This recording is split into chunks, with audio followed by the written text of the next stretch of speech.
have this green ball that kind of matches the grass. Canute Fuchs actually digs a hole, so they have to go in there. Yeah. There's so many different techniques, but I'll tell you how I do it. Like if you do the digging the hole, then one day you cover the hole and say plots so they can't get the reward. I do not like the reward to be secondary. I like the reward primary, which means I don't like a send-out stick or a rug where they run around this send-out stick, come back. I've seen that haunt people because then the dog ends up losing drive for the second, because you have the primary. So I like the primary down there on the send-out. But now it's going to be my first time that I plots my dog on a send-out. So foot house, 1,000 times. And now it's going to be the first time he's heard the plots in that context. Because I've done my in-drive plots in different areas. You know, like I have a kennel run, and the garage is where I feed, you know, my evening feeding, if I'm not hand feeding. It's about 50-yard run. So I say, okay, and the e-collar's on him. And I let him get the food, you know, 10 times. Then on the 11th time, plots! No, tick, tick, tick, tick, tick, tick, good plots! Okay, and I let him run to the crate and get the food, so it's completely out of context. So tick tick is if he assumes he doesn't do it, or yes. Okay. No, assuming he doesn't do it, and I have it on a medium level because I'm not worried about conflict there. Yeah. I don't. If I'm gonna have conflict, that's okay, because then they go and eat their food once they plot. But you will plot, and I have a gate, so I'll shut that gate to ensure, you know, like if my wife's there, to ensure you're not gonna break that plots and get like you know, broken. And then if I whistle, my wife opens the gate. Okay. Then, now I'm going to put it into the context of a send-out. I say, are you ready or ready? Same that you did. Mark. She looks down so she knows the send-out's coming. And I do my 10 paces. Fought house. And now for the first time there is no ball down there. So there is no ball. And I say, Platz! And I don't hit him on the E.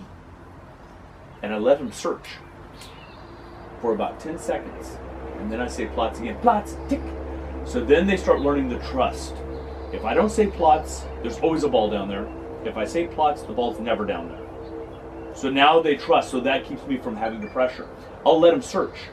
And it drives some of the club members crazy, like, Joe, you said never let your dog disobey. He disobeyed your plots. I don't care. I want him to trust me it's not down there. So I let them look. It's not down there, because what's the one thing I don't want to do in a trial? Plots. And then like, plots looking, where is it? No, trust me, it's not down there. So I think that's important. And I do that, probably a plots with no toy down there, once out of 15 times. I mean, so the toy's always down there, but then, trust me, and then once they plots, I'll walk up to them, yes, and I'll give them the toy. Okay. You know, so I'll give them the toy. So I had the primary that day. Yeah. Whenever you're doing, obviously you have the primary, but if you're doing it now. Yes. But I'm saying, the primary is never down there if I say plots. And it's always down there if I don't say plots. Okay, so no, you don't bury it in the hole. That was just I a don't. different idea. That's Canute Fuchs's idea. Right. That's a great tool. Okay. I've just seen too many people, they get the ball, and I've seen this in trial after trial. And this is one thing with karma. There's something to think about.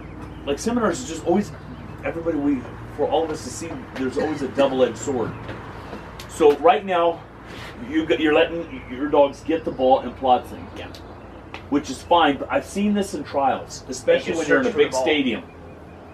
Well, they start doing stimulus response. I plots when I have the ball. So the handler says plots, and the dog is like, I will plots as soon as I have the ball. They only know to plots in the context of the ball. So they're not even really disobeying. You see them stop, and I'm like, and you see the dog's like, I will plots. Where's the freaking ball? And I'm like, that's a problem, is they only understand the context of, I have the ball, then I plot. So look at Karma, if she has forgotten that a toy's down there, if she sees a toy, she has an awesome, awesome send out. No toy, you just saw that, and she automatically plutzes when she decides, okay, I'm far enough out. Yeah. If your dog automatically plutzes in a trial, I say plots. You say plutz. I say plot. It depends how close. So, on the foot house, you can't bring your hand back out if you put it down. So you can't do this. Foot house. So I leave mine up. Or leave it up. Same as foot house. They look back at me ever. Get your blood going. Yes, and you can't use your hand obviously. Help. Plots. So it's just foot house. You leave it out there. Plots, and then you come up.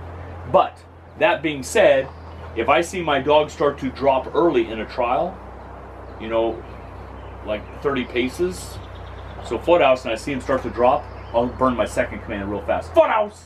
I'll say it quick, because that'll drop me down to a satisfactory rather than, that'll drop me down 3 points instead of all 10. Now I'm just playing the points game. They shouldn't plots until they hear the word plots, but that's what I said about the trust. I think that my dog, If I don't say plots, there's no reason to plots. Keep going, because it means it's down there. Because when I tried it without, when we did her mock trial without the toy on there, she didn't know what to do without that ball in her mouth. She was confused. That's the end of the, but that's where I said, that's why I like that trust way that we do it, because they're going to keep running until they hear plots. If they hear plots, it's not there. But if they don't hear plots, There's a ball. it's always there. Every single time I don't say plots, there's a ball. So when you are starting to say, okay, so I have the big toy out, I start shrinking it, maybe so she can still see it, and then make it kind of go with the terrain so she can't see it anymore. She gets it, whatever we like. Then I'm fine, like, okay, I'm gonna no ball up there. I have the ball. On the ball, she's going up there. Couche. If she, the first time, like, she couches really well, do I Yes! yes, and Yeah! straight back to me. I'd pay it back. And then maybe mix that in once Yes. in 10. So Once that she's in not 20 in, maybe. Yeah, even less. Okay. Well, I don't know her, so it depends. If I have a little bit of a high ball drive dog, and I can do 5 in a row with them plotzing and they're still excited, maybe 1 out of 7 times. I've had some dogs that do. You know, I wish there were a magic number, Yeah. but like with the Roddy that I have now, it's about 1 out of 15. But she's pretty ball driven, she'll start getting it. But what you don't want to do is too many of them, because then they want to, like, you'll see them sprint down and turn around and lay down early saying, you're going to give it to me at the same spot. You see what I'm saying? Oh, yeah. Because they'll offer that behavior, because you have the primary. So I wouldn't overdo it. Okay. Yeah, so mostly go get a toy. Go get a toy, go get a toy. Once in a while. Yes. I